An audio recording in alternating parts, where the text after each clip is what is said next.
Big round of applause!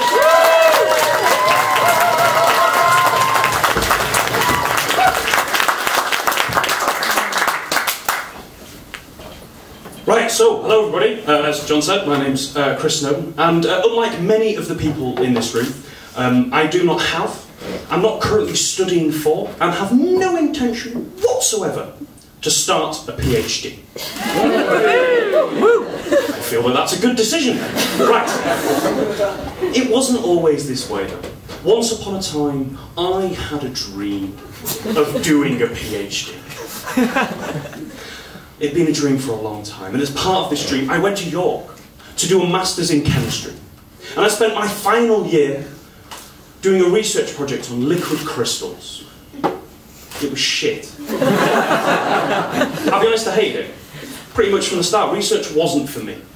There was, however, one highlight of the year, and that was my supervisor. She was utterly bonkers. I walked into the lab one day, she was wearing a witch's hat. I asked, yeah, that's the reaction I asked why. She goes, well, you know, I'm brewing my potions. Okay, just move. She is an incredibly talented researcher, really, really clever, and very, very German.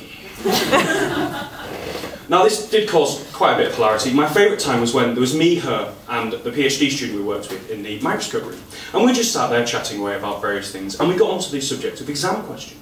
And she'd just written her first exam question, and she was incredibly proud of it. In her eyes, it was the perfect question. It fit in all the chemistry she needed to, asking about the smell of a new car. That's pretty good. It's a little bit of fun. The quite senior members of the department that looked over and reviewed the exam questions didn't agree. They thought it was too fun and not boring enough. Essentially, she didn't like this. And she was going on and on, she was ranting and raving, going on and on and on about it, and she finished with, well, you know, they're just a bunch of Nazis.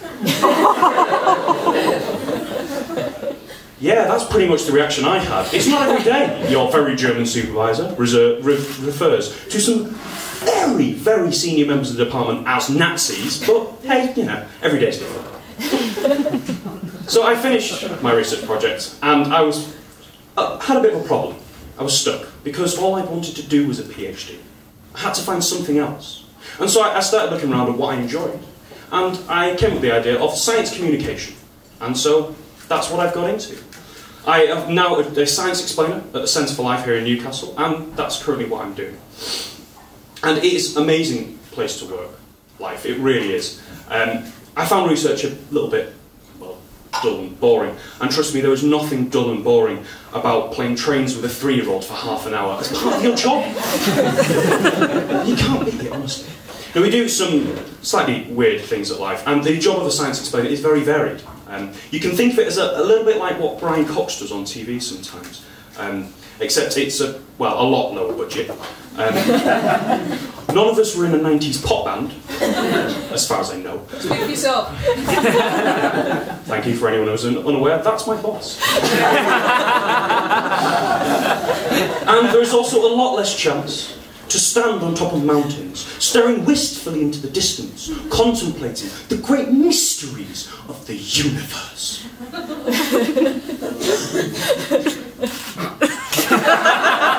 Anyway, sorry, a little bit lost there. So, back to life. Now, we run these events at Life called preschool days, where we get hordes of the little toddlers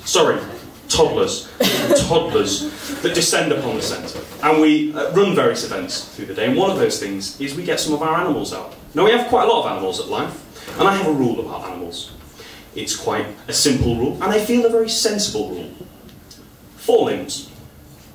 That's it. There's nothing more to it. It's just literally 4 limbs. Anything more than that, anything less than that, a little bit nervous. So gerbils, good. Snakes, not so good. So back to the preschool day. We've got some of the animals out. We've got the gerbils out. We've got our giant snails. We've got the millipedes. And Amy, one of my colleagues, has got Rupert out.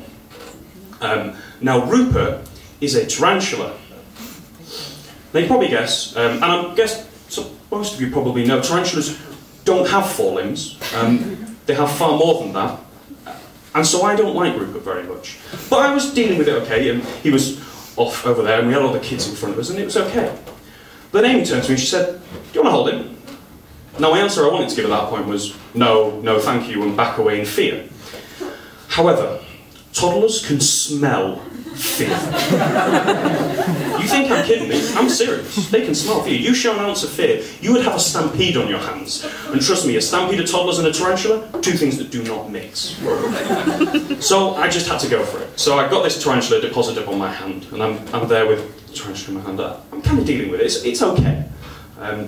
It's not as bad as I thought it would be. He doesn't really do a lot. He just kind of stands there. And Amy was showing him how, if you're really delicate, you can just brush the hairs on their leg. And one of the kids wanted to have a go. So she's saying, you've got to be really delicate. This kid's getting closer and closer. She's going, really, really delicate. You don't want to hurt him. Really delicate. Closer and closer.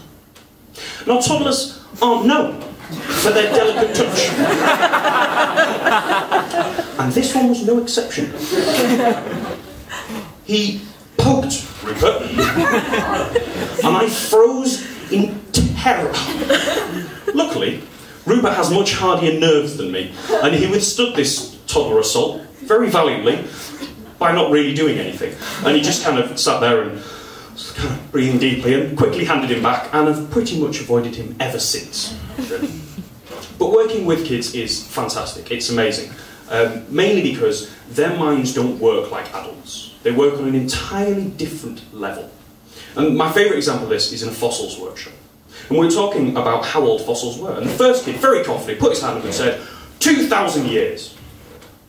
Okay, right. And he carried on. I know it's 2,000 years because that's when Jesus was born. And the world started when Jesus was born. Ah, right. This kid's got entirely the wrong end of the stick, really. He's living under the impression that, well, the world began with Jesus. But then, you could see a thought just percolating up. Something had occurred to him. And he looked up and said, but Jesus had parents. Where did they come from? In that one moment, boom, mind blown. He was just a little ball of excitement. Something had changed his entire viewpoint on the world, and all he could be was excited. And it's just things like that that I love. And that is why I do my job. Just those little moments like that that are amazing. So thank you very much. You guys have been awesome.